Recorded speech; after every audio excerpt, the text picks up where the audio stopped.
Yeah, so in the HVAC world, we're not technically allowed to tell a customer that it's definitely mold.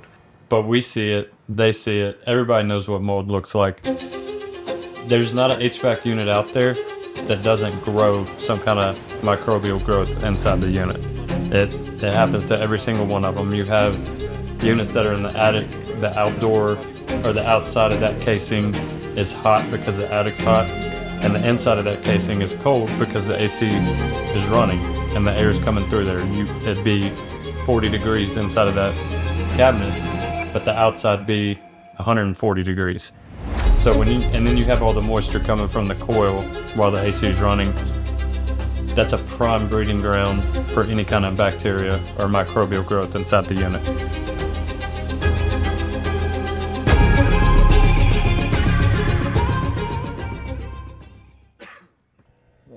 Challenges? None really, but it being so big and open, it should be pretty self-explanatory.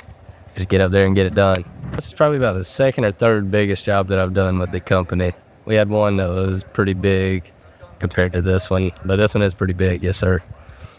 Any kind of non-negotiable inside of a customer's house, you have to have these as a service business. You have to be able to walk into somebody's house and them see that you're treating their home as if it was yours. When we walk up to a door, we make sure that the customer sees us put the shoe covers on before we step into the house.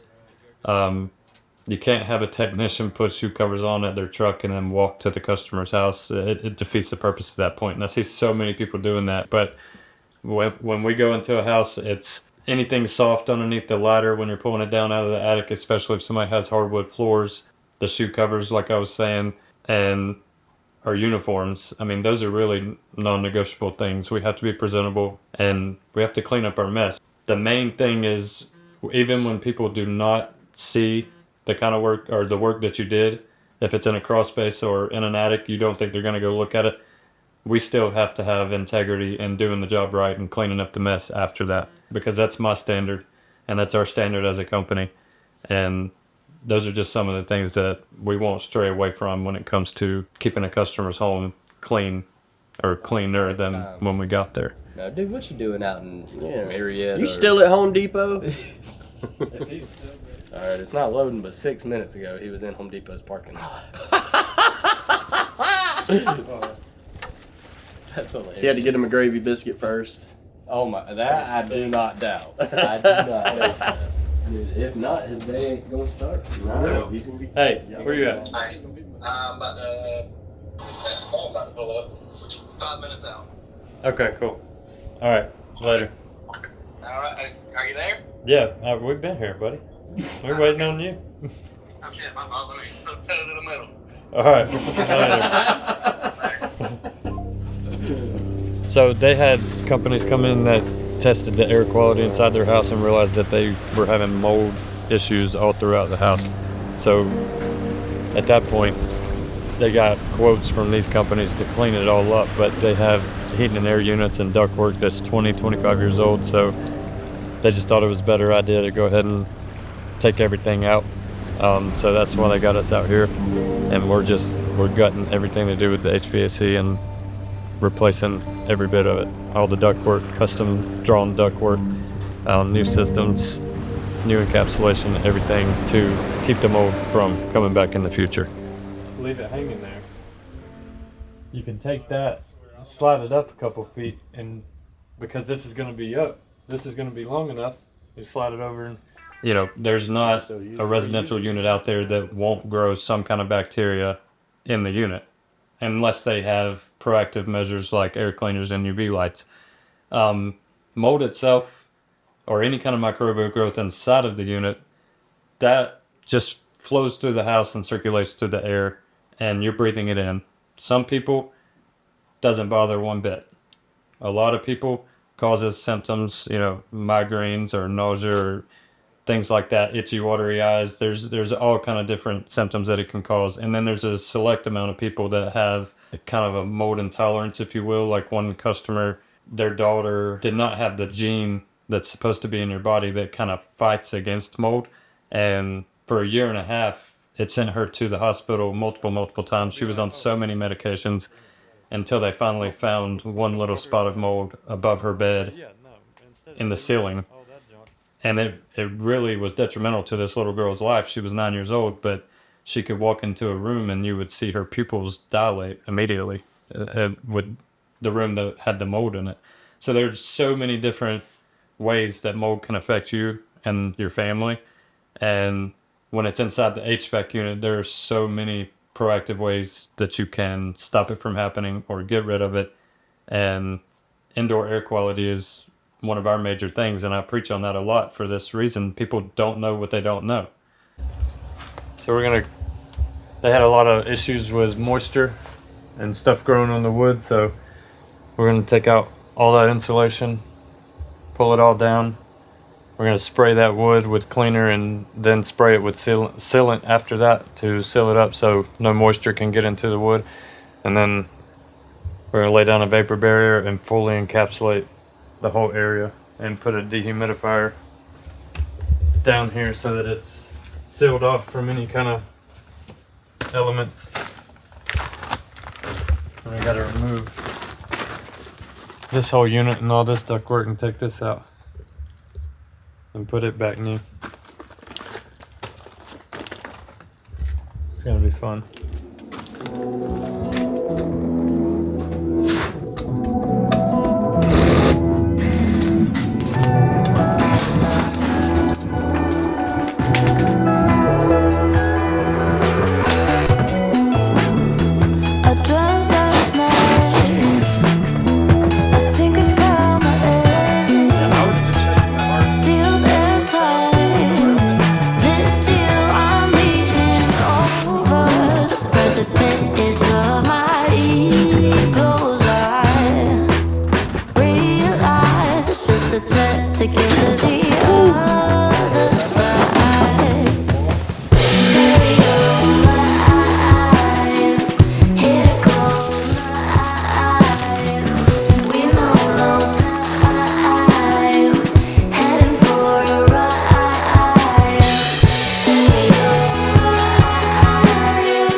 I try to look at the positive side of it and just try to keep learning.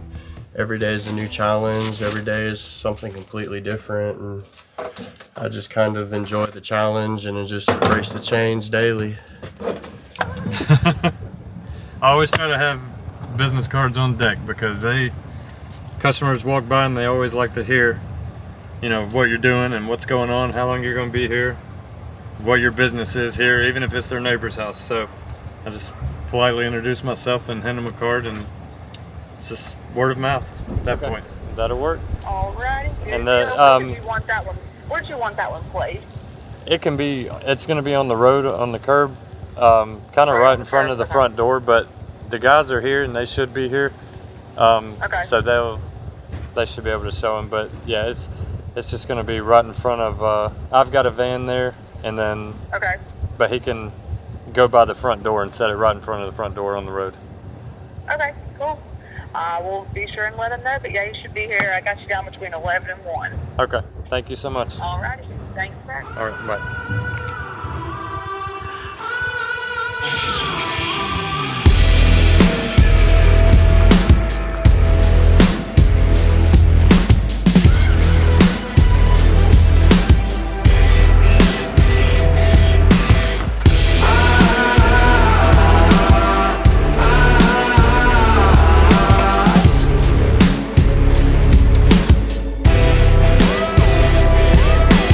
Just for a moment.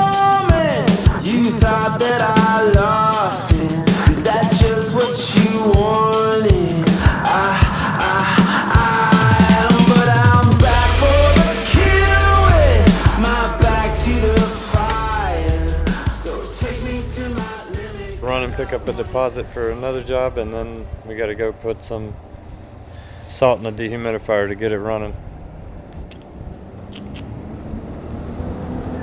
You good? Alright.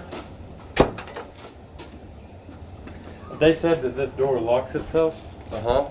You got that one So unlocked? what I would do is walk around here and unlock this door. Okay. Just to be on the safe side, but if we leave, lock that back. Okay. I mean, in this industry, there's always something that pops up that could delay it, but I gave us an extra day. We should be done by Thursday, but to come back and tidy up and clean up and all of that good stuff by Friday. So, I mean, the main thing that if the material comes together and we don't get the wrong pieces delivered, that type of thing, rain tends to slow us down quite a bit, which I don't think we're going to have any of that until Friday, so we're good on that. But typically it's the weather or the customer's schedule that tends to get in our way of finishing a job on time, but I think we'll do good this week. And my fresh new Chevy with the Corvette engine. Today we're just telling people what to do. We're gonna go play some golf and trade Tesla on the 9th hole. Make about 50 G's. And then we're gonna go to bed. Do it all again tomorrow.